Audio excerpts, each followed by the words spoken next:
Na hivi hapa ndio vitu vitano ambavyo unatakiwa vipate unapokutana na mtu ambaye amefanikiwa. Unapokutana na tajiri, unatakiwa upate hivi vitu vitano, na pesa ni kitu cha mwisho kabisa kukipata kutoka kwa mtu ambaye amefanikiwa.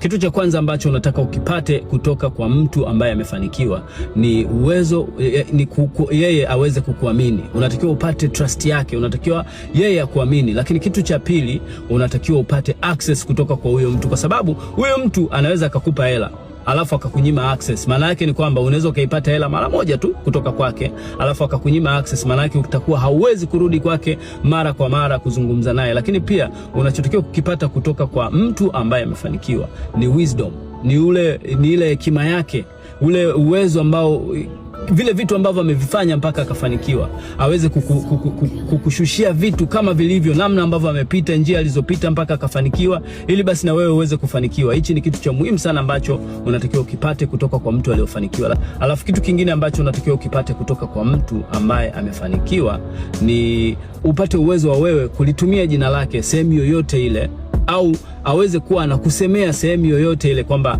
akushike mkono kama kijana wake, alafu akupe access kwenye zile sehemu ambazo unataka kupita, ili watu wakuamini, kwa sababu yeye atakuwa anakusemea. Na kitu cha tano ambacho unatakiwa ukipate kutoka kwa mtu aliyefanikiwa ni mahusiano, kwa sababu hayo mahusiano yatakusaidia sana kwenye safari yako ya mafanikio.